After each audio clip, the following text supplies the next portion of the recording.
Yes, we're waiting for people to come in. So, sana okay kayong lahat. I hope you're all okay right now, wherever you are. I hope your family is safe, your tribe is safe. And so before I bring in our guest for tonight, let me talk about three things first. Of course, I'll introduce myself. I'll tell you a bit of something about CIP and why we're doing this. So first is I'm Marlon Rivera. I'm a director, an actor for film and television. Sometimes I also do that for stage, and also sometimes for stage I do costume design. And I'm also a creative director for advertising, for brands, for so many things, and I'm also a teacher. So if you think about it, I'm part of so many industries. No, I'm with the film, with the TV, with advertising and marketing. Sometimes I'm also with live events because I also have a flower shop, and we do event styling. So I'm part of so many industries, and which brings me to the point about CIP. So CIP is a group of volunteers, no, and it ranges from people who are employed, people who are freelancers like me, people who represent organizations or coalitions like the Fashion Coalition, and all of us have come together and as volunteers to do a few things.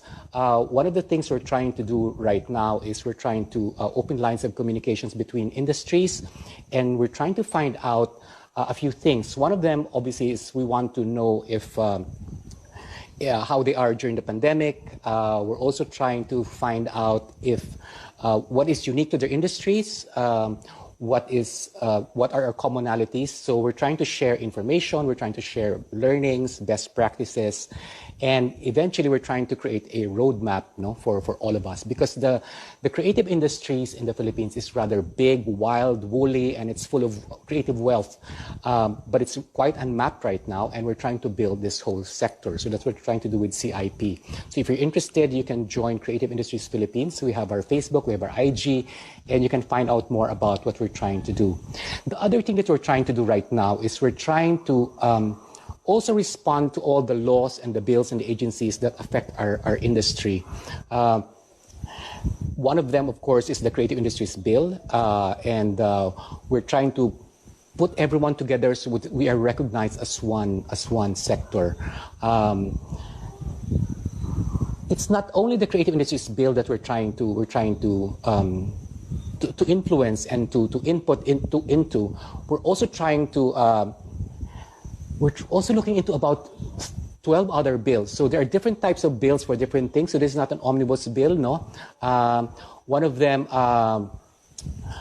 would be like the Eddie Garcia bill, because obviously that's for the safety and conditions for film and TV workers. I hope it also happens for other industries. We have the freelancers bill, because a lot of our practitioners in the creative industries are freelancers, very much like me.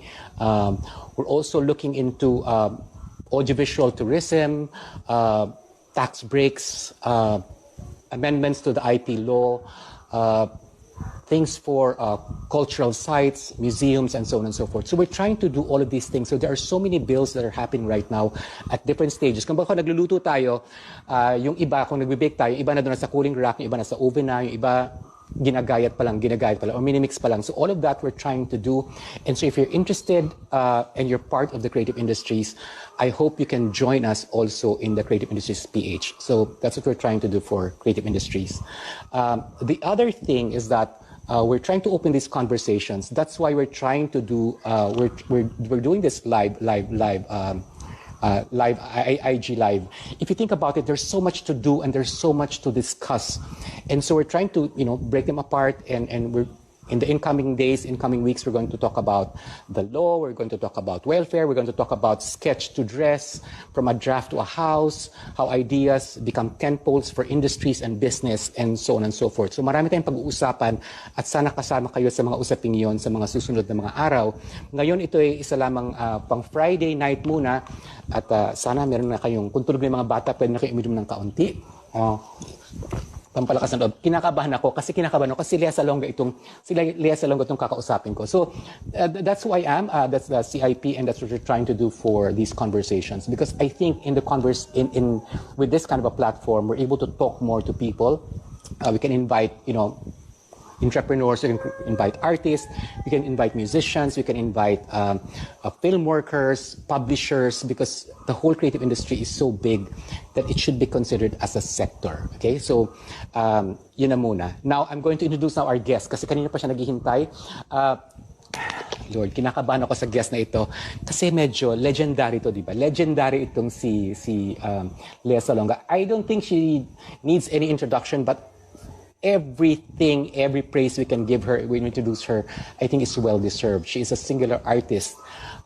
Lea is a singer and an actor, and she belongs to so many industries also. That's why she's our first guest. No, she belongs to the theater. She belongs to live events because she does concerts. She belongs to a film, obviously. She belongs to music.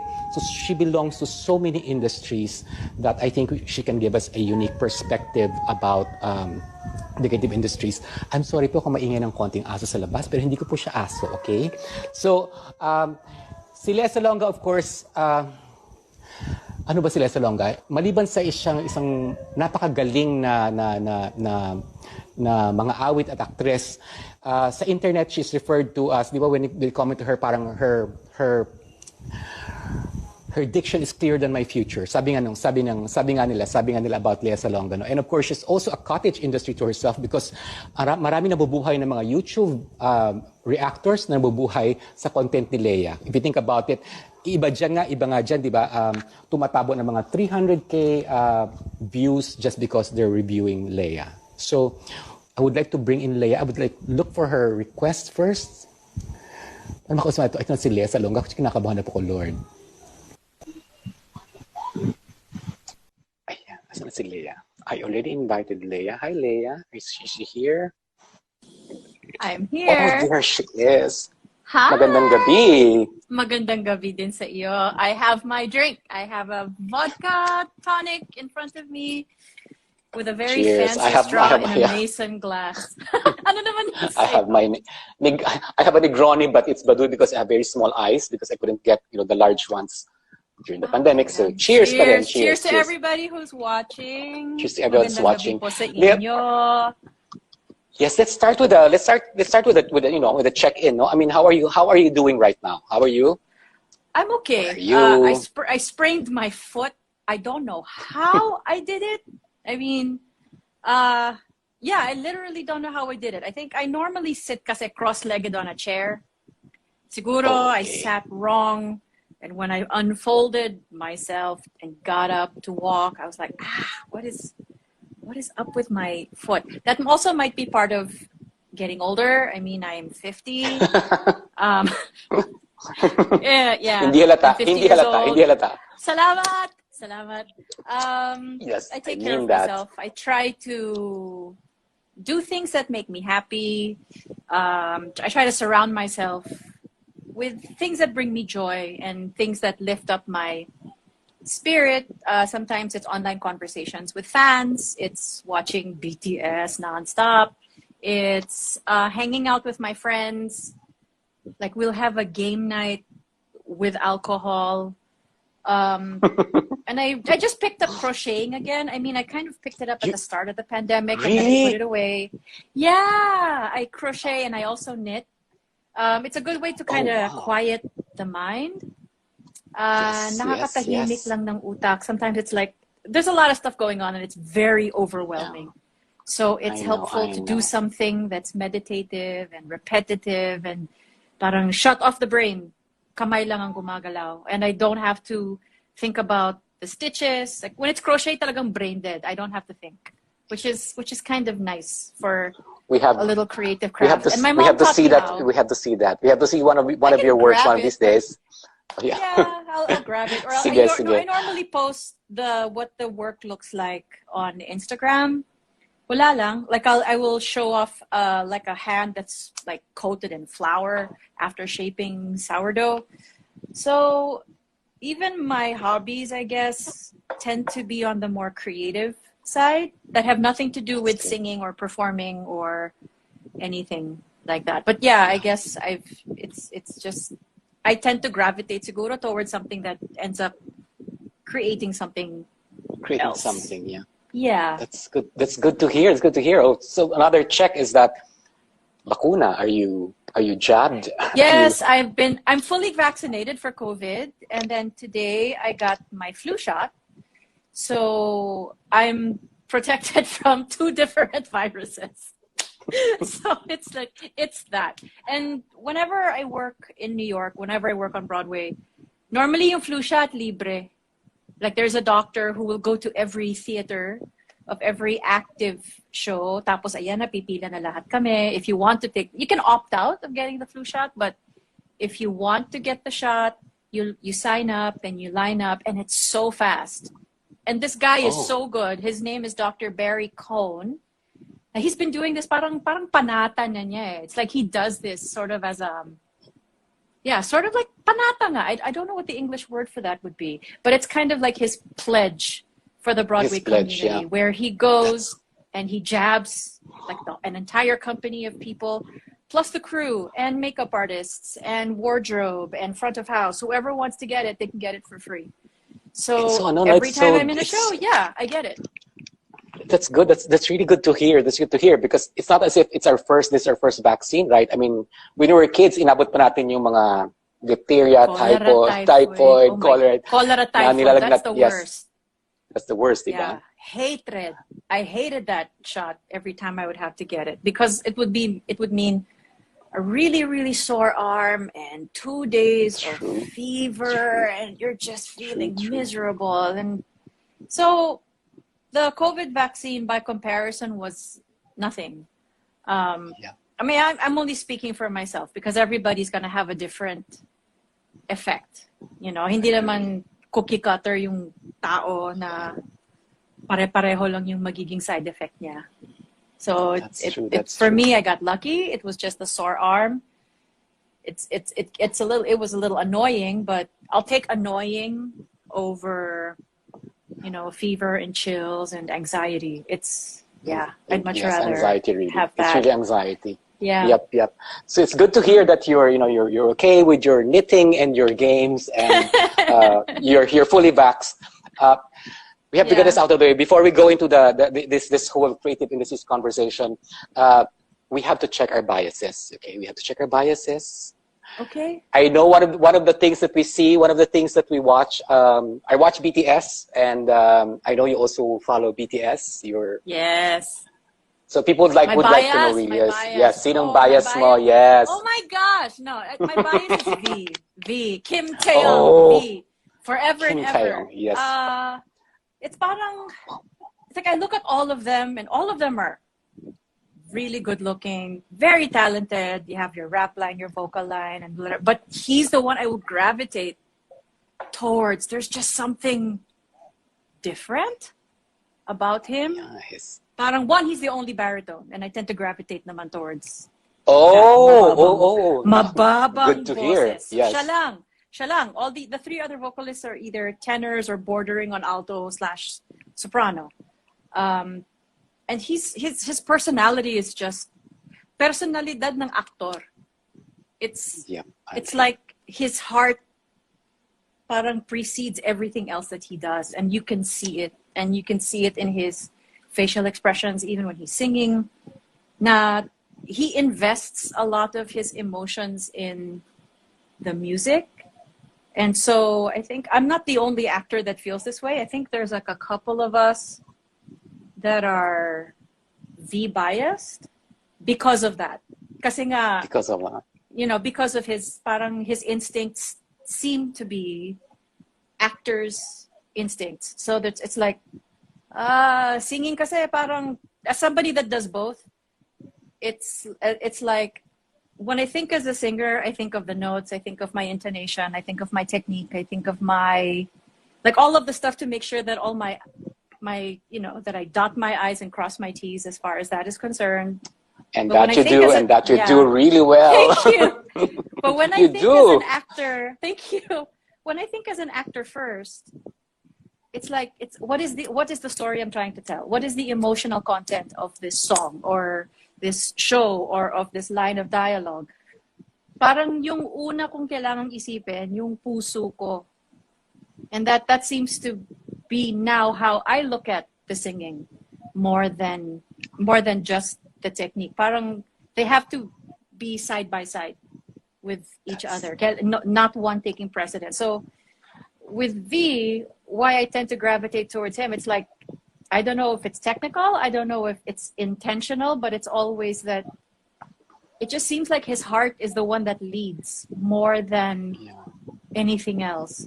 So sa kanya talaga, it's like I can't take my eyes off him once he appears. Yep. I agree with you. I mean, I'm a Namjoon Kim kind of a person. Wow, but Kim Namjoon, yes, the president of yes, the world, the leader yes, we will the president of the world. Yes, yes, yes. But yeah, you can't take your eyes off V. No, when he does that. Hindi lang siya I like to watch his yung mga kanyang, you know, when they have the separate cameras when they rehearse, diba? They have separate cameras. And when he's rehearsing, he's really goofy. You know, he's really goofy and yeah, he's so out there. He's just so extra, and he's you don't know what he's thinking. He's so extra. And then once it's time to rehearse na, ayan na, seryosohan na. And it's true. It's a lot of fun to watch. So there's a whole bunch of us that, you know, have in a way fallen in love with him and his personality. So he's kind of a unicorn in this whole group. It's like an oddball, odd man out. Yeah. And it's that's what creative so people fun are to anyway. watch. That's what's so fun to watch. No, I mean, like over the pandemic, that's one of the things I do. I just look for, you know, BTS videos because, you know, they make me happy. I mean, they make me smile. They make me smile. Yep. Okay, so now I'm thankful that you said that he's a baritone because, you know, I never knew that until Lea Salonga confirmed it. So let's go to that's all. Yes, that's all we'll get back to the boys. We'll get back to the boys in a while. Now let's speaking of acting. Okay, when I look at your body of work, I have this thing in my head and says, you know, if you're looking for Lea Salonga specializes in stories with wars or migration. Look, listen, Mulan. May war yun, di ba? May war sa Mulan, di ba? Miss Saigon. Obviously, war na war yun, di ba? Di ba? Correct. If you look at Allegiance, that's also in the context of the war, di ba? That was after World War II, di ba? And then you have Les Mis, which is also about, you know, revolution. Guerra pa rin yun, of course. Yeah, there's like a student's So there's still conflict, eh. no?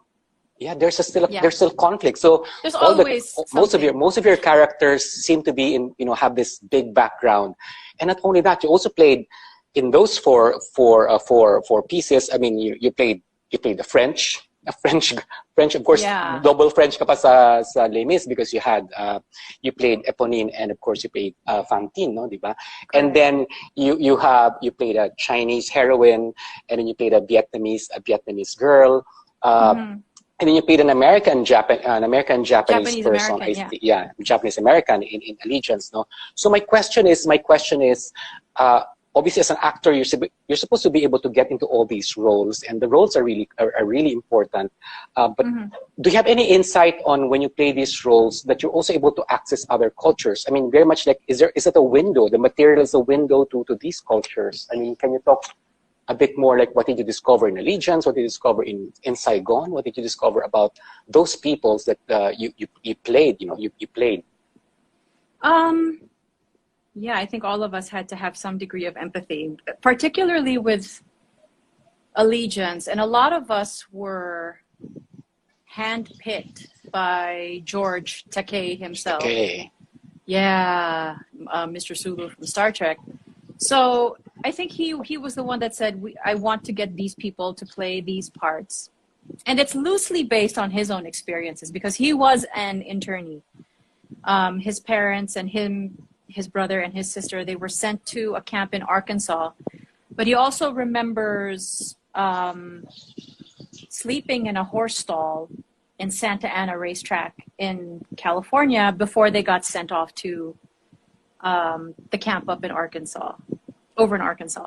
And he was a kid, but he vividly remembers certain experiences that for him were, you know, as a kid, it's like it's joyful, it's happy, but obviously for the adults, that was not the case. It was a case of families that were getting fractured. It was, you know, people were debating about why is our loyalty being questioned? Why isn't the country's loyalty to us also being questioned? And those are themes that we then had to explore in the show. As for accessing the cultures, because we had a lot of Japanese Americans as well as actors who were from Japan in the show, like originally from Japan and migrated to the US, it was very easy to get information, and it was very easy to have a conversation about is this correct? Is this not correct? Is this accurate? And some of the Japanese dances that we would have to learn, I think we got that from one of our cast members who I think was a little more well-versed in Japanese dances than anybody else was. So we had access to it. As for Miss Saigon, I think there was a Vietnamese lady that came to tell us about her experience in Vietnam. And I think at the time, it was 1989, so the war ended 1975, so it really wasn't that, you know, that long before then. That long ago, yeah. Yeah, so it was the Vietnam War, the end of it. It was still very fresh in a lot of people's minds when we did Miss Saigon. But yeah, we had to watch a lot of the war movies. We had to ask a lot of questions. We had to read a lot of articles.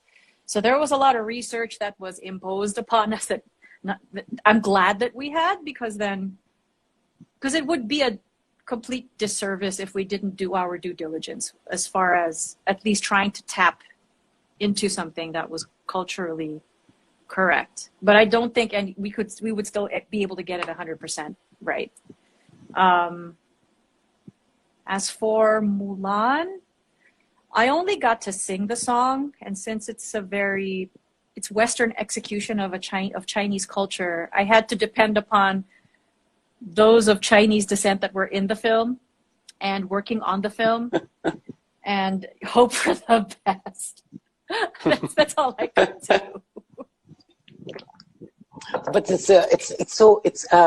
I agree with the empathy, and you know, I mean, especially now in the age of you know, representation, because I think like BTS made I don't know if your fascination for BTS has extended towards other parts of the Korean culture, like K-drama, food. I mean, right. These types of windows, you know, are you know, show the world like who they are, and we're always access towards these popular creative products, diba? In the other part that you're doing, aside from the girl who does war, you know, if you need someone to play war, go Lea. If you need a princess, go for Lea.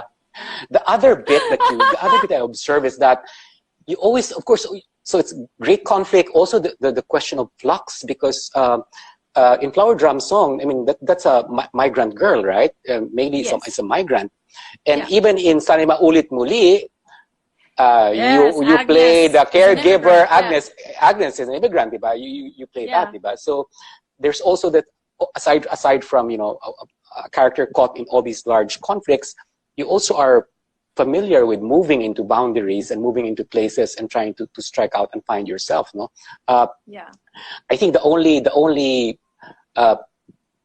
so doon ka palang Pilipina, di ba? Doon sana'y maulit muli, doon ka palang Pilipina, but you've always played all of these different roles. And I would like to say that you are not the first, but definitely you are part of that big cusp in in our entertainment history, where you put us front and center, you know, at least in musical theater, in Broadway. I mean, you did. I mean, come on. I mean, you did. That was 1989. I remember that moment. I remember the audition. Of course, I considered, but I can't sing for the life of me. But it was big, di ba, Lea? I mean, you were hired, and then you were. Yeah. It was huge, right? I mean, not only for you, but also for a lot of Filipinos from your batch. And as you said, it became a cottage industry after that. It did. It put us on the stage. Put us on stage. Yeah, I mean, I mean, I think I'm just a cog in a much larger machine. I'm only one of so many people, so many other Filipinos that have trod the boards in the West End and on Broadway. None of us can claim to have been the first. There have been people before me. There will be people after me, which makes me happy. And trying to just build upon the success of whoever came before. But that year was a huge year. I mean, but the thing is, Claude Michel Schonberg, he had the bright idea. I believe it was him, the bright idea to come here to the Philippines to audition, to look for people for this new show. And I think by then they had already looked. London, wala talaga. There wasn't anybody. I don't think that there were a lot of Asian actors for a show like this that could do what was required of us. So they ended up going to New York, LA, Honolulu, and then finally they came to Manila. But it was Claude Michel Schonberg who, after he watched this Alino Broca movie, like whoever might be watching, if you can figure out which movie this was, it was a Lino Broca movie where there were Filipinos, I think, huddled around a fire, like a barrel fire, and they were singing. And he said they were singing like it was parang how he heard it was like it seemed very Western, it seemed very operatic. And so he was like, I think we have to go to this country to find what we're looking for. And that's what happened. They came here to Manila and they ended up finding not just Kim, but Kim, Gigi, Monique, right? understudies. Yeah, Gigi also. Yeah, and then a whole bunch of gentlemen for the male ensemble, for the Asian male ensemble. So this included people like the late Junix Inoshan, Bobby Martino, Coco Laurel, Michael Williams, John Briones, who's now doing gangbusters in the U.S., and a lot of Ryan Murphy TV shows. So he's done two. Robert Senya. Yeah. So was Pinky part of the first batch? Pinky Amador was part of the first batch, but she was, I think, I can't remember if she auditioned here or she might have auditioned in London because at the time I think she was at the Bristol Old Vic Theatre School. She was going through training. At the time. So she was, nandun na talaga siya. And, doing what it is that she's just so amazing at. So, yeah, we were a pretty big batch of Filipinos. And it didn't stop. It didn't. That wasn't the first nor the last, right? I mean, more Filipinos actually joined. So many others. Yeah, I mean, Isay, Janine, Pinky, and then the rest. I think were all cast out of the UK. Some were in music school. Some were like fresh out of music school was into this. Kaiselin, I think, was in the Netherlands. I think she did it there, and I think she might still be there. Yeah, I think she might still actually be there. Yeah, if you look back to that time, I mean, I'm sure we'll sort out it was such a landmark moment for us, and we can only assess the impact of what you and those group of people stand for and how they impacted us. If you go back to that time, yes, they got a lot of Filipinos. I mean, I think we're not, as they say, we sing, but as you would argue that we don't all sing because in a video, okay, meron talagang pangit kumanta, di ba? Correct. But of course, when the opportunity came, I mean, you were also all prepared. You were ready to be hired, right? I mean, you were not. I guess you didn't have to be trained, no. So there was enough development also, and there was enough. Yeah, there was enough. I think we were developed enough here. Training. Yeah. A lot of us had been groomed and developed and trained here in Manila, and I think a bunch of us were working on other shows. I was doing the Fantastics when I was auditioning, so I was in pretty good singing shape because I was working. So by the time I auditioned, I was singing Luisa in the Fantastics, which was requiring me to be a soprano, and I'm not a natural soprano. I am not. Why? I mean, explain. So, I'm just not. My technique is, it tends to be a little more, I tend to be more mixed. It's not a real classical voice. It's not Julie Andrews. I don't sing like Julie Andrews. yeah. I sing like me. But as I got older, that aspect of my singing voice got stronger. So now I can kind of sing the golden age musical stuff. But of course, there's always a lot of anxiety before I have to do it in the show. Always. Yeah. So much anxiety Tsaka before I have to say tsaka wag na anything muna. like that. Wag na muna. Wag na Wag na muna. muna. Wag na muna. I think you're you know your looks, you know, you're still very young for those Yeah, roles. but I mean things like yeah, but nothing naman that would age me. But I mean things like Maria and the Sound of Music, how Julie Andrews sang it was obviously soprano ganap talaga eh. Wagas talaga yung boses niya eh. Or people like Shirley Jones. It was just a very particular sound for a very particular time. And I naturally don't gravitate that way. So my voice tends to be more bagay talaga for the Les Mises of the world, for Miss Saigon. Oh yes. Oh yes. Yeah, Oh yes. yeah. So it's kind of, that's where my voice likes to live. Yeah. It's happy in that range.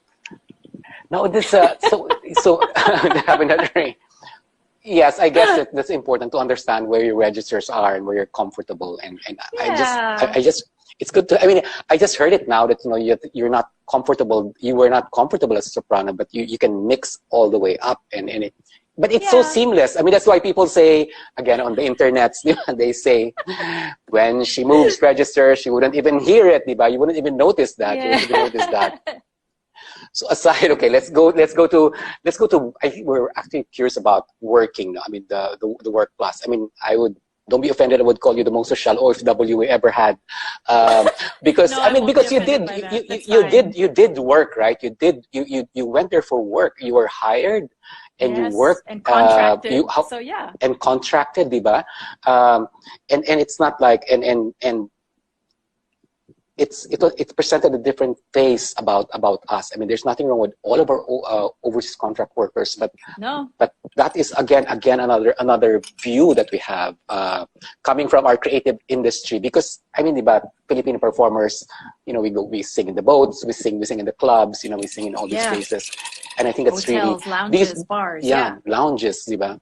So we can talk about that in a bit about why if that is our identity outside. Because I mean, you know, like in the 90s, whenever I would travel, and then, you know, they would find out I'm a Filipino, and they'd ask, do you know Lea Salonga? I mean, that's how you know, we are. I guess we are known by the visible parts of who we are, right? And the creative industry is one of those things that goes out there. We have Kerry Kubukwe, and, you know, we have Joe Sinatori, and we have John Herrera now in London, and Michael Cinco, Rafi Totenko. Yes, so we have all of that, the visible parts that we are. But you are always, yes, you're known as a Filipino, and you're also carry, kumbaga, dala mo yung bandila ng Pilipinas, diba? But don't you also wish that, you know, you would, I mean, I would love to see you in a musical that you are a Filipina telling the story of the Filipino to a broader audience. I mean, has that? Do you think about that? I mean, you played. You know, you played. So if you want an Asian that can sing, go take Lea. You know, if you want a princess from Agrabah, get Lea. Now you're doing a woman in an animation in Netflix. It's called Centaur World. Centaur World, yes. So someday I want to see you do that. I saw you in Yellow Rose. But you played the sister of Filipino. Princess Punsalan's character, who's the mom of Ivan Oblazada's character. Basically, the character for that was, how do I say this? We all have that relative. We all have that one that not a lot of people really like, but who's had to do what she felt she needed to do to survive, to find a way to thrive in a new land, and doesn't want to rock the boat, you know? So that we have, I have my own relatives like that, so I had to kind of channel that energy to your question, would I like to be in a musical that tells our story to a broader audience? Sure. But film might actually be the better way to go because it has a much wider reach. And in a pandemic situation, something like Netflix has such a huge platform for representation as well. So, I mean, millions of people are now able to have access to Trece, which excites me because it's so good. Yes, agree. And Yellow Rose, which is a very American story, but told from the perspective of Filipino Americans. And it was, many of us in the cast are actually of Filipino descent. Eva's father is Filipino. Her mom is Mexican, but Eva's father's, and she identifies as both. Our director is Diane Paragas. She's from Texas, but she's Filipino American. There's Princess, there's me. So all of our sensibilities went into making this film. And when my manager got the script and he sent it to me, I think even before I cracked it open, he said, this is something we have to do given the times we are living in now, given what is happening in America. And I think at the time that we got the script, it was maybe 2016, 2017. So it was the beginning of the Trump administration. So it was around then. And so it was that time. Yeah, it was that time. So immigration, I think, was a very hot topic at the time. And I mean, for us to have an actual term for the illegal immigrants, there's a term for it, TNT. For there to be a term, ibig sabihin nun, madami. So, you know, kasi kung wala namang terminology na gano'n, ibig sabihin ko konti lang, but there were enough to merit an actual term. So it was our turn to tell that story. And one of my friends, he was one of the writers of Allegiance, he says, you know, don't be afraid to make your story really specific, because what happens is the more specific you are, like the more universal it ends up. Yes, it's I weird. So agree with that. Yeah, it's weird, but I so agree with that. Because like even in film, when we do films, I mean, you know, there was poverty porn like 10 years ago, and you know that's the window of foreigners into, you know, the Philippines through our cinema, and it's also about poverty. And when we try to do things that seem to emulate some Western structure or some Western themes, you know, they will not fly. But if it's very specific, and I think that's really the not the trick, but the idea that we have to present something so unique about ourselves that they have never seen. And so I agree with your friend. I mean, it has to be uniquely ours. Hindi pwedeng gaya-gaya, you know, hindi pwedeng, correct. hindi